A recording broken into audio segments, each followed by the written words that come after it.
अस्सलाम वालेकुम नाजरीन, आप देख रहे हैं क्वेश्चन आवर विद मोना आलम। पाकिस्तान तहरीक इंसाफ की सफ़ों में वाक़तन एक तब्दीली और शुड आई से खुशगवार तब्दीली रूनुमा हो रही है, जहां पर पीटीआई के जो पुरानी पीटीआई और जिसको कुछ लोग अपने ज़बान में कहते हैं कि हकीकी पीटीआई के असल पीटीआई तो कहते हैं कि यही थी, उनके तमाम जो लीडरान हैं वो अब एक पेज पर नज़र आते हैं और मुलाकातों का सिलसिला बहरहाल जारी है। Wishing all of them good health, जो कि इस वक्त पाबंद सलासल हैं क्योंकि उनमें से कई अब जेल भी मुंतकिल हो चुके हैं, लेकिन वो भी तमाम जो जेल में जब मुंतकली पार्डन माय वर्ड जेल नहीं अस्पताल मुंतकिल हो चुके हैं और उनको इसीलिए एक सेहत की हम अच्छी विशेष देते हैं, लेकिन ये कि अस्पताल मुंतकिल होने के अलावा इलाज के अलावा दूसरी चीज़ भी जो एक तरह से स्ट्रीमलाइन हो जाती है वो होता है मुलाकातों का सिलसिला।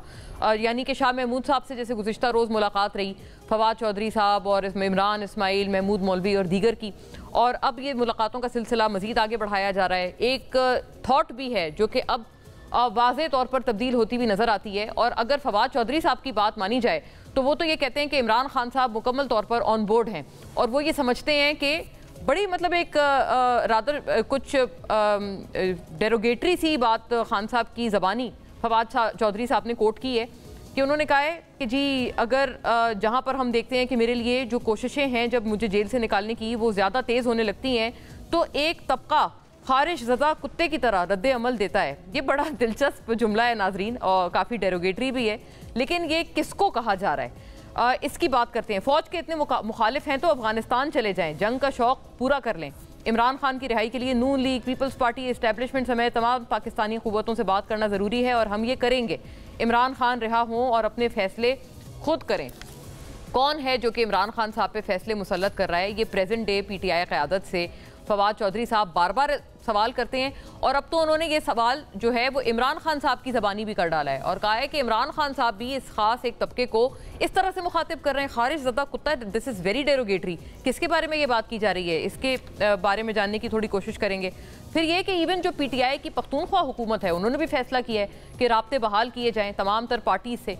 बिलखुसूस मौलाना साहब बड़ा एक इंटरेस्टिंग एलिमेंट इसमें लेकर आएंगे, क्योंकि साबिक वज़ीर आला पख्तूनख्वा गंडापुर साहब जो हैं वो उनसे किसी भी तरह से इत्तेहाद करने के ख्वाहा नज़र नहीं आते थे, जिसका एतराफ़ और जिसका इजहार वो कई मरतबा कर चुके हैं। हमारे अपने प्रोग्राम में भी इंटरव्यूज़ में खुल के बात कर चुके हैं। लेकिन अब जो सुहेल आफरीदी नए वज़ीर आला हैं वो इस बारे में एक चेंज्ड अप्रोच रखते हैं। वो चाहते हैं कि सब लोगों को एक साथ लेकर चला जाए। क्या ये मुमकिन हो पाएगा, या पीटीआई जब ये अप्रोच करेगी तो उनको पलट के ये सुनने में मिलेगा कि आप तो कहते थे कि इनसे हाथ नहीं मिलाऊंगा वगैरह वगैरह, तो अब जब आपको हमारी ज़रूरत है तो हमारी तरफ से भी ना आए? ऐसा कुछ होगा या फिर ऐसा नहीं होगा और इनको एक वार्म वेलकम दिया जाएगा इन कोशिशों को पीटीआई की तरफ से, चाहे वो अभी प्रेजेंट डे लीडरशिप हो या पुरानी एक्स पीटीआई के लोगों? पीटीआई के साबिक और मौजूदा क़यादत के सियासी राब्ते, चंद चीज़ों को देखते चलिएगा। Along with this, amidst all this, 27वीं की ज़ोर व शोर से बाज़गश्त है वज़ीर आला सुहेल आफरीदी की के मौलाना फजलुर रहमान, आफ्ताब शेरपाओ, इमल वली खान, सिराजुल हक और अमीर मकाम से राब्ता, क़याम अमन के हवाले से सूबाई हुकूमत के साथ मिलकर चलने की पेशकश। सूबाई असम्बली के इन हाउस कमेटी के तहत तमाम सियासी जमातों के कायदीन पर मुश्तमिल जिरगा बुलाने का फैसला। स्पीकर सूबाई असम्बली की जानिब से तमाम कायदीन को बाज़ाब्ता तौर पर मदऊ किया जाएगा। सूबे के मफाद के लिए मिल बैठ कर बातचीत के लिए तैयार हैं। खैबर पख्तूनख्वा को वफाक की सपोर्ट की ज़रूरत है। सूबे की हुक्मरान जमात संजीदा रवैया अपनाए, गवर्नर पख्तूनख्वा। दूसरी जानिब ज़राए के मुताबिक साबिक पीटीआई क़यादत ने इमरान खान की रिहाई के लिए नई तहरीक चलाने पर इत्तेफाक किया है और इस सिलसिले में अहम फैसले भी किए गए हैं। फवाद चौधरी, इमरान इस्माइल समेत दीगर रहनुमाओं का हुकूमती वज़रा से मुलाकात करने का भी फैसला है। मौलाना फजलुर रहमान से भी मुलाकात का शेड्यूल मांग लिया गया है और मुल्क में सियासी इस्तेकाम जो है वो एजेंडा है। मैं पीटीआई में हूँ, बानी पीटीआई को कभी नहीं छोड़ा। अगर पीटीआई में ना होता तो आज वज़ीर होता। पीटीआई की मौजूदा ओहदेदार हैं, इनकी तो दिहाड़ियाँ लगी हुई हैं जो कब्रिस्तानों के लीडर बनना चाहते हैं, इमरान खान की रिहाई के नहीं।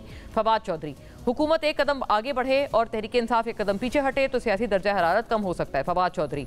अब नाजरीन, शाह महमूद कुरैशी के बाद पीटीआई के जो मियाँ महमूद रशीद हैं और उमर सरफराज चीमा हैं, उनके भी अस्पताल मुंतकिल होने की जो इत्तला है वो भी मुंतकिल हो चुके हैं। तो यही मैं बात कर रही थी कि इससे सेहत की तो उनकी दुआ है ही, लेकिन अलॉन्ग विद दैट मुलाकातों का भी जो एक सिलसिला है वो इस वजह से जो है वो थोड़ा बेहतर हो जाता है। तो right over to our guest right away नाजरीन। बैरिस्टर अकील मलिक तमाम तर बहस में हमारे साथ जुड़े हुए हैं।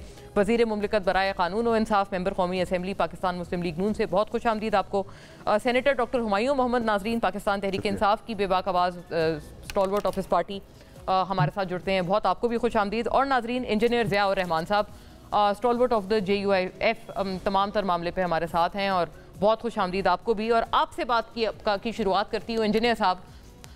गालिबन एक मुलाकात बिलावल साहब की भी हो चुकी है मौलाना साहब से, अब से कुछ रोज़ पहले हमने देखा। अब आपसे जो पुरानी क़यादत है तहरीक इंसाफ की, यानी फवाद चौधरी साहब, वो भी मिलने के ख्वाह हैं मौलाना साहब से, उन्होंने भी शेड्यूल मांगा है।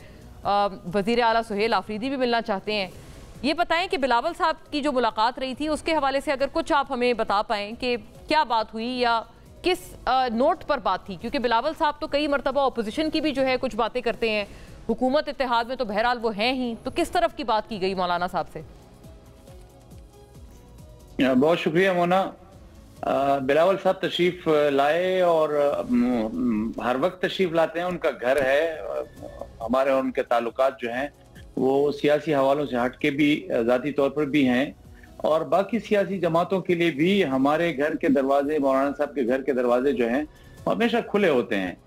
सियासत में मौलाना साहब से हमने एक बात सीखी है, वो हमें हमेशा एक बात कहते हैं, वो कहते हैं पॉलिसी सख्त, रवैया नरम। इस बुनियाद पर वो हमेशा सियासी लोगों के साथ बात भी करते हैं।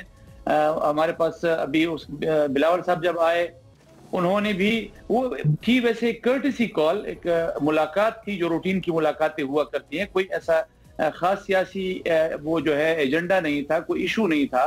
मौलाना साहब ने उस दिन भी उनके सामने ये बात की थी कि हम अपोजिशन का हिस्सा हैं और अपोजिशन के साथ ही चलेंगे। ये एक हद तक उनके साथ ये डिस्कशन हुई थी, बाकी सियासी हवालों से, सियासी मौजूदात पर कोई ऐसी खास बात नहीं हुई।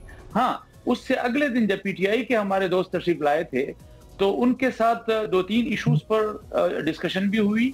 पहली बात जो है, जिस तरह अभी आपने अपने इंट्रो में भी जिक्र किया, वो पश्तूनख्वा के हमारे जो अमन व अमान के मसाइल हैं उस पर उनका एक ग्रैंड जरगा बुलाने का इरादा था, जो मौलाना साहब के सामने उन्होंने रखा, उनकी दावत दी और मौलाना साहब ने बखुशी उसको कबूल किया कि ये हमारे खैबर पख्तूनख्वा का एक इंतहाई अहम और संजीदा इशू है, जिस पर हम एक ग्रैंड जरगे के जरिए बैठेंगे, कुछ मसाइल के हल की तरफ जाएंगे और इस पर बात करेंगे। उसके अलावा उन्होंने अपोजिशन लीडर की नामजदगी के हवाले से बात की कि हमने महमूद खान अचगई साहब को, हमारे बड़े मोहतरम हैं, उनको हमने नामजद किया हुआ है। तो मौलाना साहब ने उस पर भी उनको कहा कि आप चूंकि अपोजिशन का लार्जेस्ट ग्रुप हैं और आपके मेंबरान की अक्सरियत ज्यादा है, तो आप चाहे अपने PTI में से किसी को नामजद करते, अभी आपने महमूद खान साहब को नामजद किया है, हमारे लिए वो बहुत ज्यादा काबिल कबूल और मोहतरम है, तो हम उस नामजदगी में आपके साथ हैं और आपके साथ होंगे। पोजीशन में हमारा पोजीशन का जो डे टू डे अफेयर्स का जो सिलसिला है वो भी जारी रहेगा। तो इस नोट पर जो है वो उनके साथ तो सियासी तौर पर बातचीत हुई, लेकिन बिलावल साहब के साथ मुलाकात जो है वो तकरीबन वो एक कर्टेसी कॉल थी और जाती हवालों से ही उनके साथ बातचीत रही। अच्छा इंजीनियर साहब, एक आखिरी बात फरमाइएगा। अगर आप अभी भी ये बात आपने फरमाई है कि आप लोग अपोजिशन का ही हिस्सा हैं, तो एक फितरी सवाल ये है कि ये जो तहरीक तहफ़्फ़ुज़ आईन पाकिस्तान बनता है, ये TTA है वैसे लेकिन नंदलेस इसका आप लोग हिस्सा क्यों नहीं है? देखिए होना, एक है पार्लियामेंट में अपोजिशन का किरदार, पार्लियामेंट में अपोजिशन के किरदार और बाहर एक अपोजिशन के सियासी इत्तेहाद, इसमें बहुत फर्क है। आप जब भी अपोजिशन की सियासी जमातें आपस में वहां पर पार्लियामेंट में अपना किरदार अदा करती हैं, वहां पर बहुत सारे इश्यूज ऐसे आते हैं कि उन इश्यूज पर आप डे टू डे अफेयर्स में एक दूसरे के साथ बैठते भी हैं, आप इत्तेफाक भी करते हैं, आप इख्तलाफ भी करते हैं, लेकिन जब आप पार्लियामेंट से बाहर एक सियासी इत्तेहाद की बात करते हैं तो वो सियासी इत्तेहाद कुछ मुश्तरका नुकात पर हुआ करता है। और ये मेरे ख्याल में, मैं हमेशा से कहते चला आ रहा हूं कि ये PTI इस वक्त अपोजिशन की बड़ी जमात है, तो ये उनकी तरफ से इनिशिएटिव होना चाहिए था कि जिन तहफ़्फ़ुज़ात का इज़हार जमीयत उलमा इस्लाम ने पिछले 1.5 साल के अंदर उनके साथ मुलाकातों में किया है, उस पर उनको पेशरफ्त करनी चाहिए थी, उस पर डेवलपमेंट करनी चाहिए थी, लेकिन अनफॉर्चुनेटली वो इस चीज में अभी तक नाकाम रहे हैं। और यानी कि आपकी तवक्को थी कि पाकिस्तान तहरीक इंसाफ आपको दावत देती TTA में शमूलियत की बाज़ाब्ता तौर पर, जो कि उन्होंने नहीं दी। दावत दे चुके, लेकिन कुछ हमारी तरफ से तहफ़्फ़ुज़ात का इजहार किया गया था कि जब तक आप हमारे ये तहफ़्फ़ुज़ात उसको दूर नहीं करेंगे तो हम एक बाज़ाब्ता एक सियासी इत्तेहाद का हिस्सा नहीं बन सकते। अभी तक उस पर उन्होंने कोई पेशरफ्त नहीं। अच्छा, ये जरा इस पे पूछेंगे, आप भी जरा खुल के बताइएगा इंजीनियर साहब कि एग्जैक्टली तहफ़्फ़ुज़ात क्या हैं। गालिबन अकील साहब, बैरिस्टर साहब, ओवर टू यू।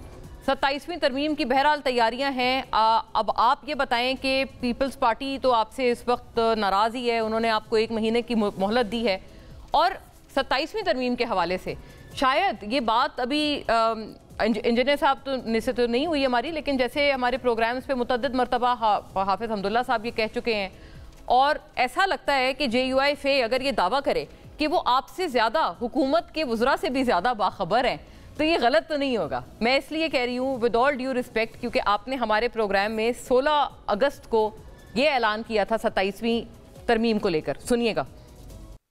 अभी फिल वक्त किसी ऐसी पे कोई काम नहीं किया जा रहा। ये तमाम तर सिर्फ और सिर्फ चैनगोइयां हैं, बातें हैं, अपने से तज्जिए हैं या जायचे जो बनाए जा रहे हैं वो इसी हवाले से हैं। बाजार में जो खबरें गर्म है उसमें जायचे बनाए जा रहे हैं। कोई ऐसी तरमीम पे काम नहीं हो रहा इस दफा। बिल्कुल ना कोई वो नाग होगा ना कोई नागिन होगी। जी बैरिस्टर साहब, ओवर टू यू। हमने तो कुछ नहीं कहा, जो कहा आपने ही कहा। बिस्मिल्लाहिर्रहमानिर्रहीम। मोना साहब बहुत बहुत शुक्रिया। देखिए, वाक़तन आपने मेरा ही बयान चलाया और मैं आज भी उस बयान के साथ खड़ा हूँ। I have obviously not change my position. बाज़ाब्ता तौर पे अभी भी किसी आइनी तरमीम पे काम नहीं हो रहा, और आप ही के कल के शो में गालिबन मैंने ये चीज़ देखी थी जो मेरी नज़र से गुजरी के सोमवार को कोई आइनी तरमीम लाई जा रही है। मेरे ख्याल से ये कामरान मुर्तज़ा साहब की किसी TV शो में उन्होंने बात की, गो के पता नहीं वो पाकिस्तान की बात कर रहे थे या कहीं और की बात कर रहे थे। वजह उसकी है कि ना नेशनल असम्बली का इजलास जो है सोमवार को है, ना ही सेनेट का जो मेरी इतला है वो सोमवार को है इजलास किसी किस्म का। और यही 2 हाउसेस ऑफ पार्लियामेंट हैं, या सेनेट और नेशनल असम्बली, जहाँ पे आइनी तरमीम ओरिजिनेट कर सकती है। फिल वक्त तो ऐसी कोई बात नहीं है। और इवन अदरवाइज मैं आपको 2 स्टेप आगे जाके अगर बताऊं, कई ऐसे अरकान पार्लियामेंट हैं जो फिल वक्त बैरून मुल्क हैं, तो इसके लिए ज़ाहिरी बात है कि उनकी अपनी पार्टी लीडरशिप, उनके chief chips of the respective houses, और उसके साथ साथ आपकी जो पार्लिमानी लीडर हैं उनकी तरफ से कोई इंस्ट्रक्शंस आनी चाहिए। अभी तो किसी जमात की तरफ से कोई इंस्ट्रक्शंस किसी बैरिस्टर साहब, आई मस्ट से आप ना ब्रेकिंग न्यूज़ के शहंशाह बन चुके हैं, क्योंकि आपने पहले एक ब्रेकिंग न्यूज़ दी थी कि ऐसी कोई चीज़ आई नहीं रही, और अब आपने एक और ब्रेकिंग न्यूज़ दे दी है कि ये अभी भी नहीं आ रही है। तो ये स्पीकर पंजाब असेंबली मलिक अहमद खान साहब आपके पार्टी वाइज तो कॉलीग ही हैं, उनकी बात सुन ले। मतलब ये फिर शायद वो लोग भी इतने इन्फॉर्म नहीं है। वो व्हाट्स हैपनिंग, ये हो क्या रहा है, सुनाइएगा। बड़ी मुल्क में बाज गश्त है 27वीं आईनी तरमीम की। हम चाह रहे हैं कि ये तरमीम ज़रूर हो। अगर कुछ और वो करते हैं नहीं करते, आइन में कोई होता है नहीं होता, हम कौमी असम्बली सेनेट से कह रहे हैं कि 27वीं तरमीम करनी है तो इस शहरियों को और रियासत का मायदा मजबूत करें। जी मलिक साहब, आप बता ही दें। जी बिल्कुल, उनकी तरफ से तजवीज़ आई है, जो एक रेजोल्यूशन पास हुई है 140A के हवाले से, वो एक रिकमेंडेशन है, क्योंकि वो आइनी तरमीम नहीं कर सकती सूबाई असम्बलियाँ। इसीलिए ये काम हमारा है एट फेडरेशन लेवल, सेनेट और नेशनल असम्बली का काम है। और मोना साहिबा, मैं आपको ये ज़रूर बताऊँ कि वक्त के साथ साथ हमेशा जो एक कानून और आइन में बेहतरी होती है या चेंजेस होते हैं, वो हमेशा से सोचे जा रहे होते हैं कि हम इस आइन को, इस कानून को या मुख्तलिफ पीसेस ऑफ लेजिस्लेशन को मज़ीद किस तरह बेहतर कर सकते हैं, मज़ीद उसमें क्या रिफॉर्म्स इंट्रोड्यूस करवा सकते हैं। तो ये कांस्टेंट जो एक थिंकिंग होती है, ये कांस्टेंट कह लें कंसिडरेशन होती है, वो चल रही होती है। ये काम कभी भी नहीं रुका, और ये काम 26वीं आईनी तरमीम से पहले और उसके बाद से जारी और सारी है। हाउएवर, हैविंग सेड दैट, किसी आईनी तरमीम के लिए आपको 2/3 अक्सरियत ज़रूरत होती है, और उस 2/3 अक्सरियत के लिए, क्योंकि पार्लियामान में फिल वक्त अभी एलाइज की हुकूमत है, कोalition गवर्नमेंट है, तो हर पॉलिटिकल पार्टी के अपने प्रेफरेंसेस होती हैं, अपना मैनिफेस्टो होता है, और उनको उस किसी एक सिग्निफिकेंट ड्राफ्ट के ऊपर, जिस तरह 26वीं आईनी तरमीम पे आपने देखा, आमादा करना, और उनकी अपने एक पॉलिटिकल जो इंटरेस्ट हैं या उनकी पार्टी का मैनिफेस्टो है या पार्टी की प्रेफरेंस है इश्यूज़ के ऊपर, तो जाहिर बात है उनके साथ भी मशावरत होती है। एक ब्रॉड कंसेंसस या एक ब्रॉड बेस्ड कंसेंसस डेवलप करने की जरूरत होती है।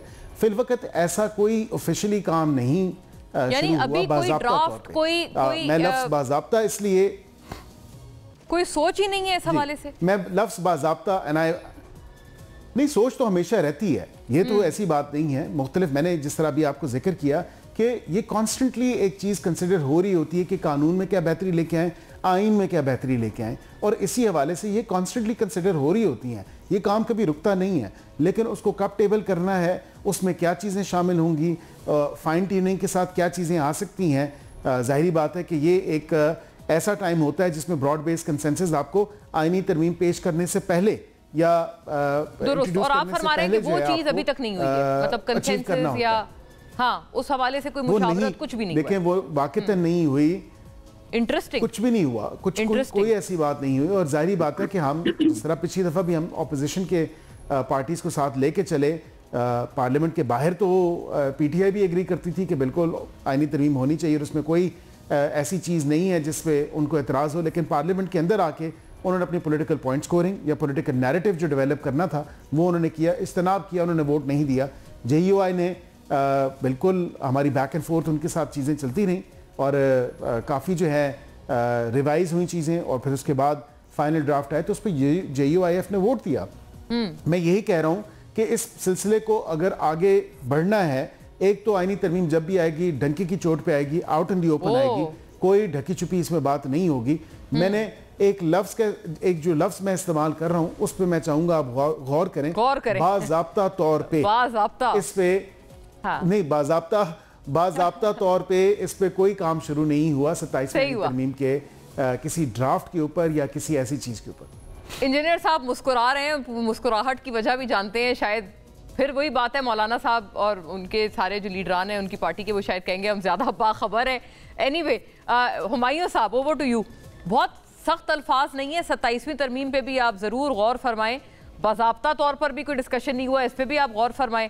लेकिन ये कब्रिस्तान के लीडर, खारिज ज़दा कुत्ते, मतलब ये मामलात बहुत ऐसा लग रहा है कि एक फ्रस्ट्रेशन पाई जा रही है तहरीक इंसाफ के विदिन के कुछ भी नहीं हो रहा खान साहब की रिहाई के लिए, कोई कंस्ट्रक्टिव एफर्ट्स नहीं। बिस्मिल्लाहिर्रहमानिर्रहीम, या का नाबुदो या का नस्ताइन। देखिए, ये तो बैरिस्टर साहब वगैरह सारे जब 26वीं तरमीम आ रही थी तो एक दिन पहले 2 दिन पहले ये उस वक्त भी कह रहे थे कोई बाज़ाब्ता ये नहीं हो रहा, कोई वो नहीं हो रहा, इनमें से कोई, उसको छोड़ दें। सेनेट के सेशन के अंदर इनके जो डिप्टी प्राइम मिनिस्टर है उन्होंने कहा मैंने आज तक नहीं देखा कि कोई ड्राफ्ट है भी या नहीं है, सेनेट के अंदर उन्होंने कहा था। और उसके अलावा पीपल्स पार्टी के जो यूसुफ रजा गिलानी है जो कि चेयरमैन सेनेट है, उन्होंने अपनी सीट पर बैठ के कहा था कि मैंने भी अभी तक नहीं देखा, और उसके बाद पता चला कि अगले दिन आ गया। और वो फिर उस जिस तरीके से आप देख रहे थे कि क्या हो रहा है क्या नहीं हो रहा, तो इनको अभी तक मिला नहीं है। Let's put it like this, जिस दिन इनको मिलेगा इनको समझ आ जाएगी कि हाँ आ गया, उस दिन आपको भी पता चल जाएगा, मुझे भी पता चल जाएगा, सबको पता चल जाएगा कि आ गया। देखिए, तो अभी जो लीडरान बाहर हैं डॉक्टर साहब, जो पार्लियामेंटेरियंस मुल्क से बाहर हैं, वो तो है ही नहीं ना। एक ये भी चीज है कि अगर इतनी जल्दबाजी होती है, जो ये क्लेम है कि अगले हफ्ते ही होनी है, तो क्या इनको फिर पकड़ के लाया जाएगा? क्या है? मैं आपको देखो ना, मैं ऐसा होता है, मैं आपको एक चीज समझा देता हूँ, और ये मेरे पिछले 5 साल के जो तजुर्बा है सेनेट का उसमें बता देता हूँ। आज रात को फर्ज करे इनको अभी तक नहीं पता कि क्या आ रहा है क्या नहीं आ रहा। कल सुबह, कल संडे, परसों सुबह या कल शाम को प्रेसिडेंट साहब के पास जाता है कि भाई आपने ये भी बुलाना है, और स्पीकर को कहते हैं आपने ये बुलाना है। दोनों मंडे को बुला लेते हैं, अगले दिन बुला सकते हैं, आज नहीं बुला सकते लेकिन संडे को अगले दिन बुला सकते हैं, या मंडे को कह सकते हैं, सुबह को बता सकते हैं कि शाम को आ जाए। उसके बाद फिर होगा क्या कि वो कहेंगे कि अच्छा हालात क्या है। जब पता चलेगा कि कौन कौन का है, फौरन सबको फोन होगा, अभी टिकट लो। आधे से ज्यादा के टिकट ऑलरेडी बुक करा के उन्होंने कहा होगा कि ये टिकट तुम्हारे बुक हो गए, इसमें बैठकर वापस आ जाओ। अच्छा, टिकट भी बुक हो चुकी होगी करने के, वो उसमें तक हो जाएगी। और वो उस दिन तक क्या आजकल दुनिया में क्या है, 12 से 18 डिजिटल वर्ल्ड है दुनिया में। नहीं, 18 से 19 घंटों के अंदर अंदर आप किसी भी दुनिया के कोने में हो, यूएस में हो, ऑस्ट्रेलिया में हो, कहीं भी हो, 18 से 19 घंटों के अंदर अंदर आप, या बहुत ज्यादा हो तो 23 घंटों के अंदर अंदर आप पहुंच सकते हैं। वो चीज थोड़ी सी डिले हो जाएगी, एक आध दिन उसके अंदर झगड़ा हो जाएगा, उसके बाद आ जाएगा। पीपल्स पार्टी हो गई है जो कि इन लोगों ने इन लोगों के अच्छे बुरे सबने भी पास करना होगा। ये ना इनकी हिम्मत नहीं है कि ना कह सके। इनकी हिम्मत नहीं है कि ये किसी चीज को ना कह सके। ये उसी नहीं, मौलाना साहब के बारे में तो आप ये नहीं वैसे कह सकते, राइट हुमायूं साहब, बिकॉज उन्होंने तो उस वक्त बहुत रेजिस्ट किया और कहते हैं क्या से क्या कर दिया, वो क्या नाक के जहरीले दांत निकाल दिए थे। देखें, इस तरह है कि जो मौलाना साहब की बातें हैं उन्होंने बिल्कुल बाद में चेंजेस लाई होंगी, मैं उसमें टोटली एग्री करता हूँ, लेकिन एक बात याद रखें, चूंकि ये 26वीं तरामीम पाकिस्तान तहरीक इंसाफ या पाकिस्तान तहरीक इंसाफ की बात कर रहा हूँ, पार्लियामेंट के अंदर डिस्कस नहीं हुआ किसी भी फोरम में। पार्लियामेंट के अंदर किसी भी फोरम में, चाहे वो नेशनल असेंबली हो, चाहे वो सेनेट हो, चाहे वो कमेटीज हो, कहीं भी डिस्कस नहीं हुआ। ये पार्लियामेंट से बाहर drawing rooms, discussion room, bedrooms, bathrooms, हर जगह डिस्कशन हुई है। अब वहां पे हमें जो इतला मिली है, चूंकि हमारी इतला थ्रू मौलाना साहब थी, हमें इतला ये मिली है कि भाई इसके अंदर ये चेंजेस है, ये सारी चीजें, और इसके अंदर एक शिक है कि अंडरस्टैंडिंग ये है कि this will be along with ये जो प्रेजेंट, उस वक्त जो प्रेजेंट जिन्होंने बनना था चीफ जस्टिस, उनके साथ होगा। ये जो चेंजेस चीफ जस्टिस के अंदर आई हैं या जुडिशल के अंदर आई है, उसके बगैर ये था। ये मौलाना साहब और ये चीज अंडरस्टैंडिंग की बात कामरान मुर्तजा साहब ने कही है जी, कही है, हमारे पास भी कही है कि मंसूर अली शाह साहब का एक था, एक इंप्रेशन यही दिया गया था कि इस मर्तबा लागू नहीं होंगे। एग्जैक्टली। और उसमें मौलाना साहब ने उसके बाद जब ये हो गया था, मौलाना साहब के अपने अल्फाज हैं कि हमारे साथ धोखा किया है इन लोगों ने, और ये बिलावल भुट्टो साहब ने भी कहा था। लेकिन देखिए बात ये हो जाती है, मैं इस जगह पे अगर मैं होता मौलाना साहब की जगह, मैं उसके ऊपर एक इशू खड़ा कर देता। मौलाना साहब ने अगर वो इशू नहीं खड़ा किया तो मेरे लिहाज से कहीं कॉम्प्लिसिटी थी बीच में कि यार चलो ठीक है वो हो गया, लेकिन मैं चलो खामोश हो गया। वहां पे खामोश नहीं होना चाहिए था, क्योंकि नहीं, कहाँ खामोश हुए वो कहेंगे ना सेनेटर साहब, वो कहेंगे हम कहाँ खामोश हुए। हमने उस पे भी मौलाना साहब तो आए दिन कहते हैं वो इस्लामाबाद आ रहे हैं, अभी उन्होंने फिर हुकूमत को वार्निंग दी है। मैं ये मुसलसल वो ऑपोजिशन में है, तो खामोशी कहाँ है? नहीं सर, देखें, नहीं 26वीं तरामीम के ऊपर इस तरीके से ये जिस तरीके से ये सारा कुछ हुआ है, ये खामोशी कहलाई जाती है, इसको कुछ नहीं कहा जाता। खैर उसको भी छोड़ दे, जो हो गया सो हो गया, ना आप कुछ बदल सकते हैं ना मैं कुछ बदल सकता हूँ। और हम देख लें कि इस वक्त हमारी जुडिशरी का कितना बुरा हाल है, कितना पूरी दुनिया, और ये बैरिस्टर साहब प्लीज बेयर मी आउट, पूरी दुनिया में ये लॉ है including Pakistan and any other country के वो शख्स, वो बेंच, वो चीज जो उस लॉ से फायदा उठा रही हो, वो उसके बारे में नहीं सुन सकते। लेकिन आज वही लोग कॉन्फ्लिक्ट ऑफ इंटरेस्ट ना, ये तो टर्म हमें सिखाई ही खान साहब ने है, कॉन्फ्लिक्ट ऑफ इंटरेस्ट। तो ये बैरिस्टर साहब से पूछेंगे। खान साहब ने तो बहुत कुछ सिखाया है, उससे पहले जो भी था झूठ था, जो भी था फरेब था, ठीक है ना। लेकिन ये बैरिस्टर साहब बैठे हुए, इनको पता है कि इनको अच्छे तरीके से पता है कि जो सब पता है इनको, हमें नहीं बता रहे। पूछ लेते हैं, ठीक है, इसरार करके इस दफा पुरजोर इसरार पर, और मुझसे ज्यादा हुमायूं साहब के पुरजोर इसरार पर, और इंजीनियर साहब से भी, कि इस पे जो ये कहते हैं ना आम फहम अल्फाज में रोला क्यों नहीं डाला गया। After a break.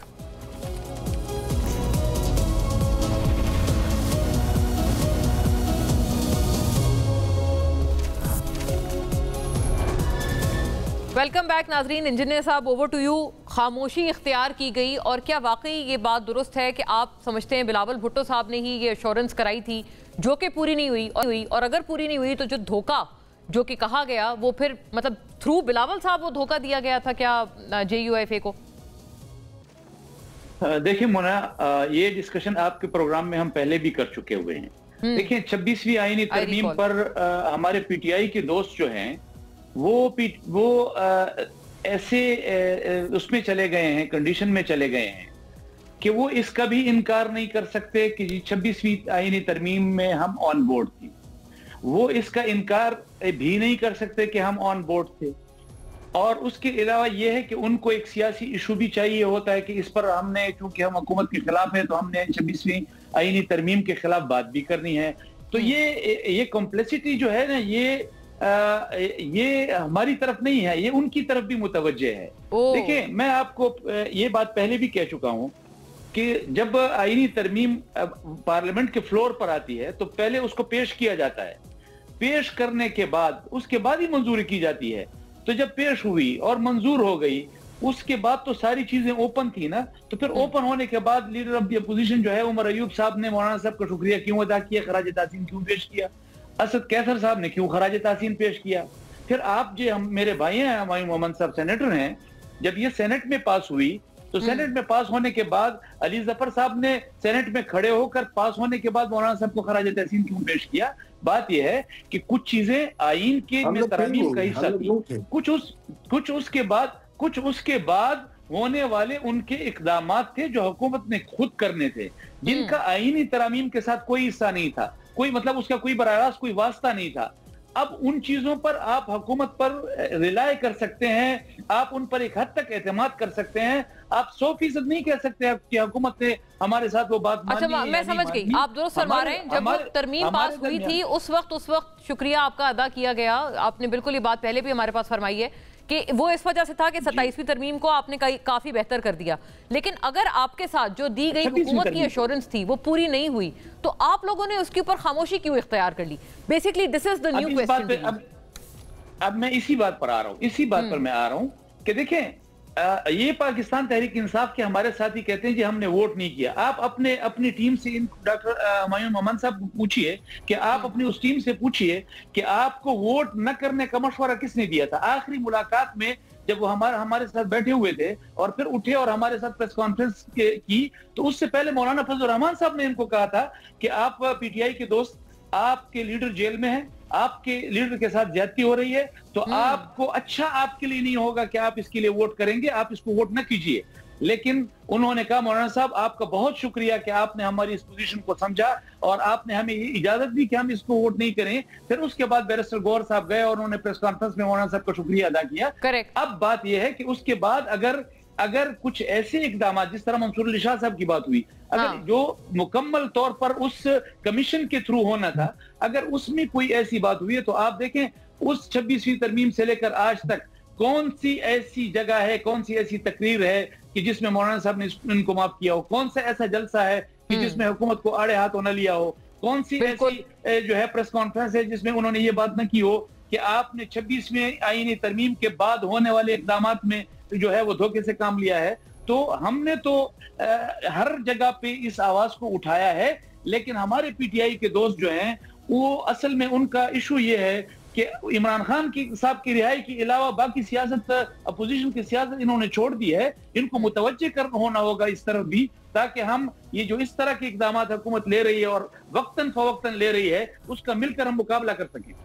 अच्छा इंजीनियर साहब, एक बात वैसे एक आउट ऑफ क्यूरियोसिटी भी पूछना चाहते हैं कि जब बिलावल साहब से अभी भी मुलाकात हुई है मौलाना साहब की, आप भी वहाँ मौजूद थे, तो ये कि बिलावल साहब से गिला किया है मौलाना साहब ने कि आपने एश्योरेंस हमें कराई थी कि ये इस मरतबा लागू नहीं होंगे ये 27वीं तरमीम के तरामीम के clause for the present chief justice, और उसके बरक्स हुआ, तो कभी ये गिला मतलब हुआ? वैसे मैं आपसे एक आउट ऑफ क्यूरियोसिटी एक फितरी सवाल है। ये मेरे ख्याल में मेरे सामने तो इस तरह की डिस्कशन नहीं हुई, लेकिन अगर एक चीज मौलाना साहब जो हैं वो जलसा आम में बयान करते हैं, वो जलसा आम में एहतजाज करते हैं, तो फिर बिलावल साहब के सामने उनको करने में ये क्या अमर माने होगा कि उनके सामने नहीं किया। और ये एक और बल्कि एक संगीन इल्जाम भी लगाया है भी मौलाना साहब ने, एक और बहरहाल वार्निंग दी है और खासे सख्त अल्फाज में, कड़े अल्फाज में। सुनिएगा मौलाना साहब ने क्या कहा है, थोड़े ज़िया साहब से इसका पर्सपेक्टिव करते हैं। अपनी आजादी और हुर्रियत के लिए, अपने मदरसे और मस्जिद की हुर्रियत के लिए, अपनी दाढ़ी और पगड़ी के हुर्मत के लिए मजबूर हो जाएं और पूरे मुल्क से सिर्फ मदारस नहीं अवाम भी मार्च करते हुए इस्लामाबाद की तरफ रवाना हो जाए। कोई वक्त नहीं लगेगा, 24 घंटे चाहिए हमें, सिर्फ 24 घंटे। जी ज़िया साहब, ये बहरहाल एक नया मुद्दा है कि मदारस और मसाजिद की हुर्मत के लिए अगर मार्च करना पड़े तो ये क्यों जरूरत पेश आ रही है? देखिए मुना, ये चूंकि आपका सवाल जरा मुख्तसर है, इसका जवाब बड़ा तफसील तलब है, लेकिन बहरहाल मैं उसको जरा शॉर्ट कर लेता हूँ। देखिए ये जो अभी इकदाम हुआ है अइम्मा मसाजिद को 25,000 रुपए का वजीफा देने का, ये असल में ये बहस वहां से शुरू हुई है। अब इस पर चूंकि मौलाना साहब ने परसों की स्पीच में उसको मुस्तरद कर दिया था, और उसको मुस्तरद करने की वजूहात जो हैं वो 3 हैं मोना। एक उसका रिलीजियो पॉलिटिकल उसका एस्पेक्ट है, एक उसका सोसाइटल एस्पेक्ट है, और एक उसका प्योर पॉलिटिकल एस्पेक्ट है। अगर हम पहले एस्पेक्ट की तरफ जाते हैं तो देखिए मसाजिद और मदारिस और ये सिर्फ मस्जिद के मेहराब पर में सामने खड़ा हुआ आलिम जो है वो सिर्फ नमाज नहीं पढ़ाता, वो लोगों को ये भी बताता है कि इस्लाम क्या है, इस्लाम की तालीमात क्या है, दीन क्या है, कौन सी बात जो है वो हक है इस्लाम के मुताबिक।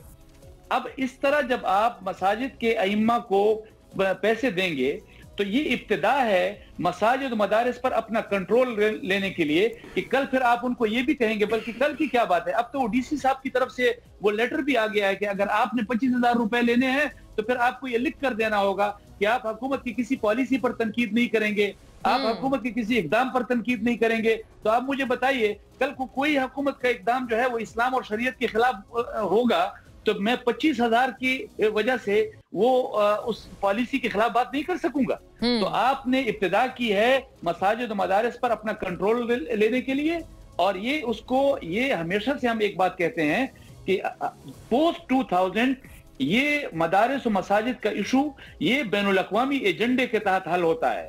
इस पर जितनी डिस्कशन होती है ये इसके पीछे बैनुल अक़वामी एजेंडा होता है, और जब मदारिस और मसाजिद के हवाले से बैनुल अक़वामी एजेंडा होगा, हम न पाकिस्तान की रियासत पर इस हवाले से एतमाद करेंगे, न पाकिस्तान की हुकूमत और उनके इदारों पर एतमाद। ये बहुत एक आप समझते हैं, मैं मतलब ये एक काफी संगीन इल्जाम है कि ये किसी बैनुल अक़वामी एजेंडे पे भी आप समझ रहे हैं कि गामजन होते हुए ये चीज हो सकती है। पोस्ट 2000 होना ये बैनुल अक़वामी एजेंडे के तहत ही डील हो रहा है। और इसका देखें, एक इसका सोसाइटल एस्पेक्ट भी है। अगर आप जो सोसाइटी इस वक्त मस्जिद को, मदरसे को और एक आलिम को या मस्जिद के इमाम के साथ वो जुड़ी हुई है वजीफे के लिए, और लोगों का सोसाइटी का वो मस्जिद के साथ एक रिश्ता नाता बना हुआ है, जब आप 25,000 रुपए उनको देंगे तो सोसाइटी ने उससे डिस्टेंस होना है, और यही बैनुल अक़वामी एजेंडा है।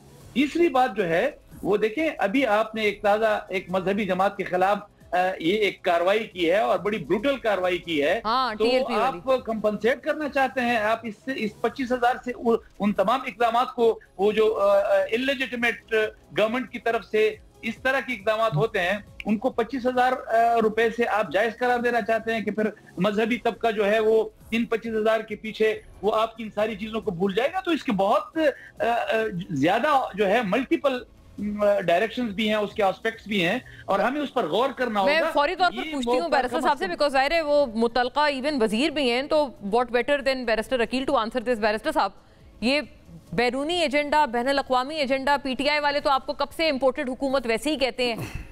जी मोना साहब, बात यह है कि बसात एहतराम मैं ये ज़रूर कहूँगा कि कोई सियासी जमात भी है वो मज़हब की ठेकेदार नहीं है।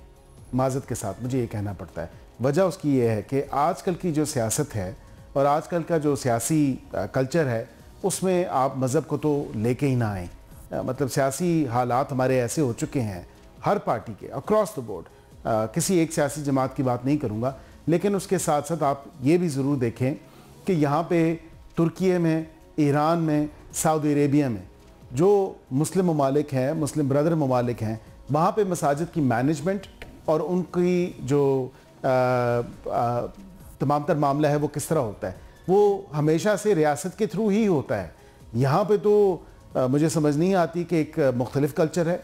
यहाँ पे तो मोहल्ले के लोग ही चंदा जमा करके कारी साहब को दे रहे होते हैं, इमाम मस्जिद को दे रहे होते हैं। अगर वज़ीर आला ने एक इतना अच्छा इकदाम उठाया है जिसको the others should follow as well and replicate in other provinces, तो क्यों किसी को तकलीफ हो रही है कि मसाजिद को वो जो है ना करें।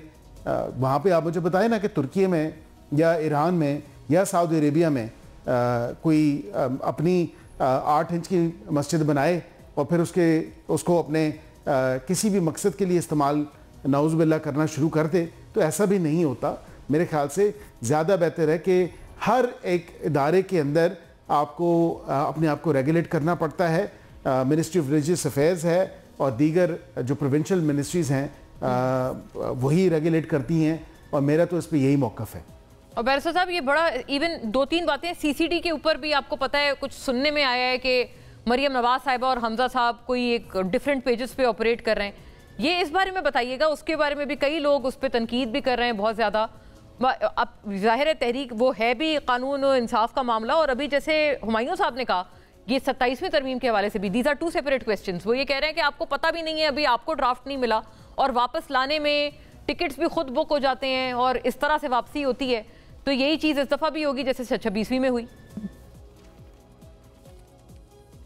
देखिए, पहली तो बात है कि किसी को कोई टिकट्स बुक नहीं होते। हर मेंबर ऑफ द पार्लियामेंट अगर वो अपनी ज़ाती ट्रिप पे गया है, ऑफिशियल ट्रिप पे गया है, तो ज़ाहिर बात है कि उसकी टिकट चेंज हो जाएगी। लेकिन अगर किसी ज़ाती नौयत के वो दौरे पे है तो वो अपनी टिकट खुद देगा और अपनी टिकट खुद चेंज करवाएगा, ऐसी कोई बात नहीं होती।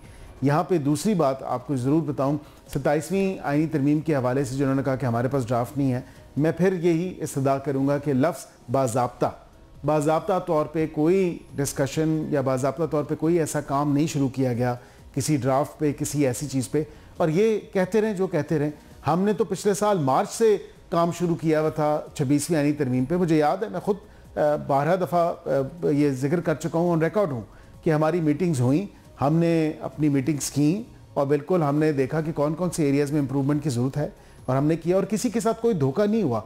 माज़रत के साथ जो स्पेशल पार्लियामेंट्री कमेटी है जिसने चीफ जस्टिस का तयन करना था, उन 3 सीनियर मोस्ट में से, ये एश्योरेंस क्या नहीं करवाई गई थी अकील साहब, ये इसका प्लीज जवाब दे दें मौलाना साहब के भी सतह पर कि ये इस मर्तबा लागू नहीं होगा, इस दफा के चीफ जस्टिस पे वही रहेंगे सीनियरिटी वाइज।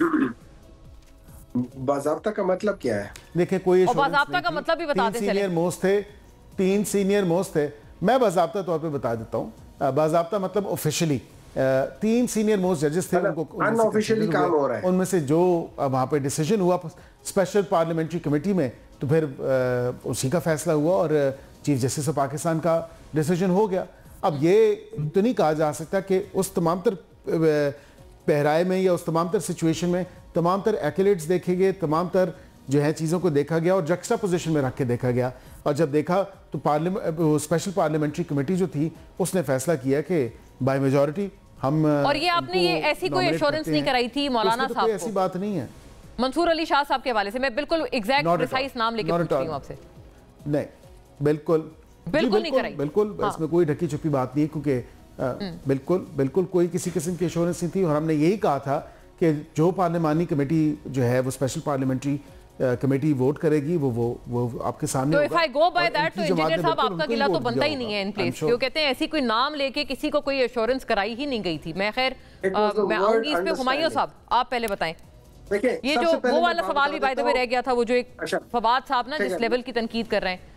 देखिए अच्छा, मैं उस पर एक बात कर देता हूँ जरूर। मैं जितने अरसे से इमरान खान के साथ रहा हूँ और काम किया, मैंने बड़ा क्लोज काम किया है। मैं सेंट्रल उसके अंदर था। इमरान खान इस किस्म की मिसालें और अल्फाज कह ही नहीं सकता। हारिस ज़दा कुत्ते और ये सारा, ये आप कहते हैं वो नहीं कह सकते, वो ये कह नहीं सकता। हाँ। ना उनको पता होगा कि वो कौन सा कुत्ता है जिसको खारिश लग जाती है, ना उनको उसका वो होगा, ना उनको वो दूसरा क्या होगा। वो इस किस्म की बात कर नहीं सकते। He can't say that thing। उन्होंने कुछ और कहा होगा, वो उनके इमला में नहीं है ना, मतलब जैसे एक बंदा एक आम अल्फाज बेसिकली इंग्लिश की मिसाल दे देंगे, इस किस्म की वो मिसाल कभी नहीं देंगे, वो दे नहीं सकते, ये उनकी फितरत नहीं है। तो इस वजह से I am sorry, I can not accept that thing. ठीक है, आगे चले जाते हैं। देखिए, मैं आपको 2-3 चीजें बताता हूँ। सबसे पहले इन्होंने कहा, जो कामरान मुर्तजा साहब के अल्फाज हैं, वो है कि एक अंडरस्टैंडिंग थी। उन्होंने लफ्ज एश्योरेंस का नहीं कहा था, उन्होंने लफ्ज अंडरस्टैंडिंग का कहा था। अंडरस्टैंडिंग मींस कि ये बात हुई थी कि ये चीज है और उस पे बात हुई। नंबर 2, अभी इन्होंने बात की है, बैरिस्टर साहब ने बात की है कि बाज़ाब्ता, इसलिए मैंने पूछा कि what do you mean by बाज़ाब्ता? That means officially. इसका मतलब ये अनऑफिशियली बात हो रही है। तो इन्होंने बातों में कह दिया अभी बात ऑफिशियल नहीं हुई, लेकिन अनऑफिशियली काम हो रहा है। इस वक्त अनऑफिशियली काम हो रहा है। तो जो बात सुनने में आ रही है वो बात सच है, लेकिन इन्होंने एक्ट ऑफ ओमिशन और एक्ट ऑफ कमीशन के दरमियान में इन्होंने ओमिट किया है कि भाई अनऑफिशियली हो रही है, इन्होंने कमिट किया है कि ऑफिशियली नहीं हो रही। So he is very clever person, but probably some people other can understand. एक चीज। अब मैं आ जाता हूँ एक बहुत बड़ा इंपॉर्टेंट मसला जो आप लोगों ने आपके अल्फाज के हेर फेर में भाई नहीं आ रहे हुमायूं साहब। जी नहीं, ये सिंपल सी बात है जी। ये जो लॉयर्स होते हैं, ये एक्ट ऑफ कमीशन करते हैं और एक्ट ऑफ ओमिशन करते हैं, तो उस लिहाज से वो कर लेते हैं। लेकिन खैर आगे चलते हैं। अभी हम बात कर रहे थे ये सारी, उसमें देखिए इस्लाम के लिहाज से जो मसाजिद हैं, मैं मदारिस की बात नहीं कर रहा हूँ, मैं मसाजिद की बात कर रहा हूँ, वो हमेशा स्टेट के अंदर कंट्रोल होते हैं। और जो हेड ऑफ द स्टेट होता है वो आमतौर पे ये सारी चीजें वो खुद करा रहा होता है, नमाज पढ़ा रहा होता है, लीड कर रहा होता है, हर जगह पे लीड कर रहा होता है। That is one of the reason जो हेड ऑफ द स्टेट होता है वो कहते हैं कि जी उसने नमाज पढ़ानी होती है, तो वन ऑफ द शेख्स के औरत के पीछे जो होता है वो नहीं होता, क्योंकि हेड ऑफ द स्टेट वो एक नुक्ते की बेसिस पे लोग अक्सर बात करते हैं, राइट और wrong I don't know about that thing. लेकिन दूसरी बात तो वहां पे तो मैं एग्री करता हूं कि यहाँ पे पाकिस्तान में वो चीज है, लेकिन पाकिस्तान में क्या उसकी वजह क्या वही 3 वजूहात है जो इंजीनियर साहब ने बताई है, या उसमें एक चौथी वजह का उन्होंने भी एक्ट ऑफ ओमिशन कर दिया है कि उसमें एक फाइनेंशियल एस्पेक्ट भी है और बहुत बड़ा फाइनेंशियल एस्पेक्ट है। इंटरनेशनल डोनर्स हैं जो उन मदारिस को फंडिंग देते हैं और लाखों करोड़ों अरबों में देते हैं। Could that be a conflict of interest? Could that be a reason कि जिसमें हम लोग उसको करके छुपा के आगे अपना वो करना चाहते हैं? देखिए बैरिस्टर साहब की बात से आप इत्तेफाक कर रहे हैं कि ये सारी चीजें वैसे भी हर मुल्क में रेगुलेटेड बाय स्टेट होती हैं, तो अगर यहाँ पर है वो तो कह रहे हैं मरियम नवाज साहिबा के ये जो इनिशिएटिव है दीगर सूबों को भी रेप्लिकेट करना चाहिए। एक मिनट है मुझे जरा बात खत्म करने दे। अब जो बैरिस्टर साहब ने बात की थी मरियम नवाज की, देखिए जो सुनने में आ रहा है, मैं इसकी तस्दीक नहीं कर सकता, लेकिन जो सुनने में आ रहा है, मरियम नवाज साहिबा ने कहा है कि 25,000 जिन लोगों को मिलेंगे वो लोग होंगे जो मेरे ऊपर तनकीद नहीं करेंगे। सुनने में आ रहा है, सच है झूठ है आई डोंट नो, सुनने में ये तो कोई कहीं बात नहीं की। No, because she is not said this anywhere officially और there are many things she doesn't have to say it is। देखिए बैरिस्टर साहब बहुत सारी चीजें आप कहते नहीं हो, कन्वे करवाते हो। ओ अच्छा, क्वाइट एन एलिगेशन, ये बड़ा एक आपने इंकशाफ की है, लेकिन नाज़रीन नहीं कह रहा हूं, मैं कह रहा हूं सुनने में आ रहा है, इंकशाफ ही है ना कि आपने आपकी एक रेवलेशन है। अब इसके अगर मैंने बैरिस्टर साहब को कहना तो 2 तरीके, या मैं कहूंगा और अगर मैं कहूंगा नहीं तो मैं मोना जी मैं आपको या इंजीनियर साहब को कहूंगा कि यार ये बैरिस्टर साहब को ये भी समझा देना। अच्छा, कन्वे करवाया गया, दिस इज इनडायरेक्टली होगा। हाँ, आपने ये सुना है कि ऐसे कन्वे करवाया। वैसे वक्त नाजरीन खत्म हो रहा है, लेकिन थाईलैंड जेंटलमैन बहुत एक दिलचस्प ये बात है। अब देखते हैं ये वाली बात है या ऊंट किस करवट बैठता है। ब्रेक के बाद हाजिर होते हैं।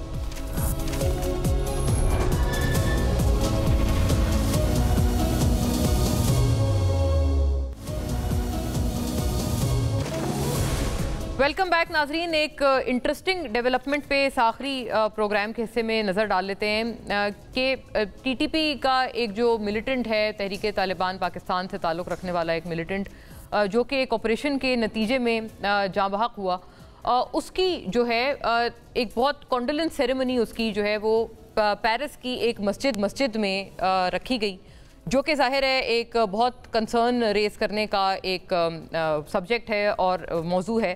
इस पे बात करना बहरहाल ज़रूरी है क्योंकि इसको समझना एक इंटरेस्टिंग पहलू होगा कि एक मिलिटेंट विंग और उसका अगर कोई करता धरता है, उसका कोई मिलिटेंट है या उसका कोई सोल्जर है, उनका वो फुट सोल्जर है उस मिलिटेंट विंग का, उस दहशतगर्द तंजीम का, उसकी किसी भी तरह की कॉन्डोलेंस सेरेमनी एक वेस्टर्न मुल्क की मस्जिद में कोई सेंस बनती नज़र नहीं आती है।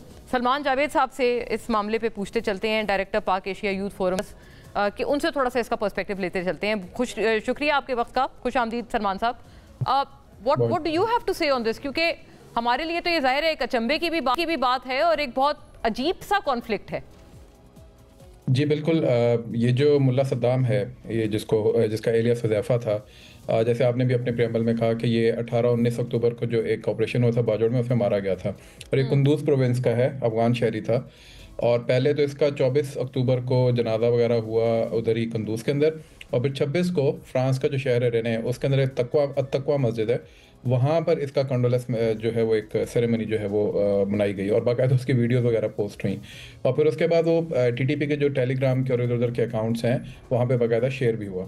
तो दिस एक्चुअली शोज़ के ना सिर्फ ये कि अफगानिस्तान के अंदर से लोग जो हैं वो उठ के टीटीपी के साथ मिल के पाकिस्तान के अंदर इन्फिल्ट्रेशन करते हैं और यहाँ पर आकर अटैक्स करते हैं, बल्कि फिर उसका जो नेटवर्क है वो सिर्फ अफगानिस्तान के अंदर उनको सेलिब्रेट नहीं करता या कॉन्डोलेंसेस नहीं करता, बल्कि उसको जो उनके शहरी या जो उनके सिंपथाइजर्स या उनके जो रिश्तेदार बाहर बैठे हुए हैं उनके साथ भी मिलकर वो उस मैसेज को स्प्रेड आउट करने की कोशिश कर रहे हैं।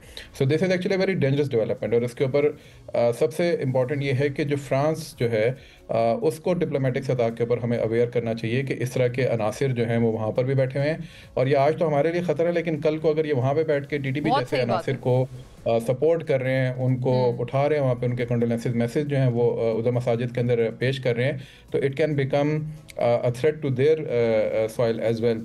तो उसको उनको अभी से ही कर्ब कर देना चाहिए। बड़ी अहम बात है। आपको लगता है कि ये मतलब जो अथॉरिटीज़ हैं उनकी नॉलेज के बगैर आपको लगता है ये चीज़ हुई होगी? और क्या इसके अलावा भी कोई डिटेल्स हो सकती हैं कि किसी तरह की फंडिंग या कोई वहाँ पर रिश्तेदार, फ्रेंड्स एंड फैमिली, उनका क़याम है? अथॉरिटीज़ कितनी प्रिवी होंगी इस सब के? अच्छा, जो अथॉरिटीज़ की बात जहाँ तक आपने की, क्योंकि वहाँ पे मुस्लिम कम्युनिटीज़ होती हैं, उनकी मसाजिद होती हैं, आपको पता है कि वहाँ पे इस्लामिक सेंटर्स होते हैं। सो मुख्तलिफ इस्लामिक सेंटर्स मुख्तलिफ जो ऑर्गेनाइजेशन होती हैं वो चला रही होती हैं। सो वो तो अपने अंदाज में उन्होंने एक सिर्फ अपने डिसीज्ड जिसे कहते हैं ना एक बंदे की उन्होंने वहाँ पर कॉन्डोलेंस सेरेमनी करने की कोशिश की, लेकिन जब वो सेरेमनी करे तो डेफिनेटली उस बंदे का नाम भी उन्होंने निकाला और उसको उन्होंने बाकायदा टीटीपी के और इस तरह के बाकी जो ग्रुप्स हैं उनके अंदर शेयर भी किया। सो मच सो कि जो लोग उन ग्रुप्स को मॉनिटर कर रहे थे उनके पास उनके वो फ्रांस के जो उनके रिश्तेदार थे जिन्होंने वो मैसेजेस शेयर किए थे, उनके नंबर्स तक आ गए कि ये तो फ्रांस से डायरेक्ट मैसेजेस जो है वो टीटीपी के ग्रुप्स में हो रही है।